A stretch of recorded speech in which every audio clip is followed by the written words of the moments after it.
এত মজার পিৎজা খোলা আকাশের নিচে, তাও আবার একদম রিজনেবল প্রাইজে পটুয়াখালীর কোথায় পাবেন সেই সবকিছু নিয়ে থাকছে আজকের ভিডিও। হ্যালো এভরিওয়ান, আসসালামু আলাইকুম।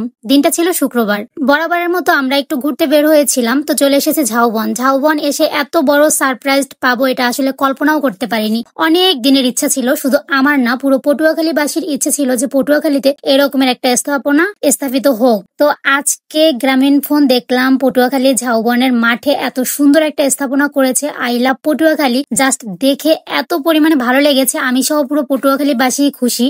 আর আমাদের পটুয়াখালীর এই ঝাউবনের মাঠটা আর কি শহীদ মিনার মাঠটা একদম মেলার মতো। এখানে আসলে আপনারা মেলায় যা যা পাওয়া যায় সবকিছু কিন্তু যাবতীয় পেয়ে যাবেন। মাটির জিনিসপত্র থেকে শুরু করে আর্টিফিশিয়াল ফলোয়ার, বাচ্চাদের খেলনা, বিভিন্ন রকমের কসমেটিক্স, জুতা থেকে শুরু করে অনেক কিছু পেয়ে যাবেন। আর অসংখ্য ফুডকার্ট তো আছে, একদম ফুচকা থেকে শুরু করে বিভিন্ন রকমের ফাস্টফুডের আইটেম কি নেই এখানে সবকিছুই আপনারা কিন্তু পেয়ে যাবেন এই শহীদ মিনার মাঠটায়। তো আমরা আজকে এসেছি মূলত পিৎজা খেতে। তো এখানে দেখলাম যে 2টা লাইভ পিৎজা ছিল, তো আমরা চলে এসেছি উড ফায়ার লাইভ পিৎজা। তো এখানে এসে দেখলাম যে ওনারা খুব সুন্দর ভাবে পিৎজা তৈরি করছে, একদম ভরপুর চিকেন, ক্যাপসিকাম, ব্ল্যাক অলিভ, তারপরে ভরপুর চিজ দিয়ে কিন্তু ওনারা খুব সুন্দর ভাবে পিৎজা তৈরি করছে। তো আমি এখানে এসে আমাদের পছন্দ মতো একটা পিৎজা অর্ডার করে দিলাম। আর তাদের চার্টটা দেখেন, এখানে কিন্তু তাদের সবকিছু একদম দাম মেনশন করা আছে। 200 টাকা থেকে কিন্তু এখানে পিৎজা স্টার্ট। তো আপনারা আপনাদের পছন্দ মতো সাইজ মতো এখান থেকে পিৎজা অর্ডার করতে পারেন। তো অর্ডার করে দিয়ে আমরা বসে আছি। আর মুগ্ধসোনা তো বাইরে বের হলে ঘুমিয়ে পড়ে, সেটা তার স্বভাব, তো তাকে কোলে নিয়েই এখন বসে আছি। তো এরপর চলে এসেছে আমাদের পিৎজা। এখানে আমরা একটা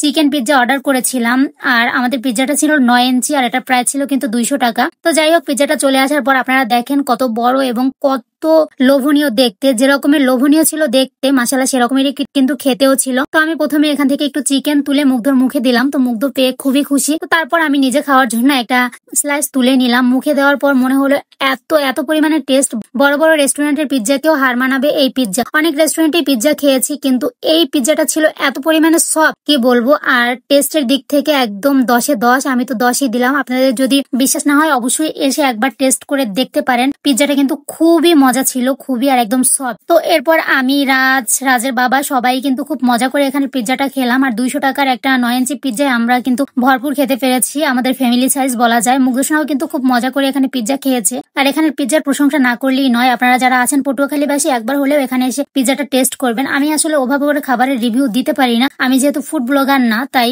আমি আমার মতো করে বললাম। তো এরপর আমরা খাওয়া দাওয়া শেষ করে এখান থেকে চলে যাচ্ছি বাসায়। তো আমি আপনাদের অনুরোধ করব যে এখানের পিৎজাটা সত্যি অসাধারণ, আপনারা চাইলে একবার এসে টেস্ট করেই দেখতে পারেন। তো আপনারা একটা জিনিস দেখেন, এই যে মুগ্ধসোনা কিন্তু এখন গাড়ির সামনে বসা শিখে গেছে, সে এখন সামনে বসেই সব জায়গায় বের হয়, আর তার বাবাও তাকে এভাবে নিতেই পছন্দ করে। তো আজকের ভিডিওটা এখানেই শেষ করে দিচ্ছি। ভালো থাকবেন সবাই, আল্লাহ হাফেজ।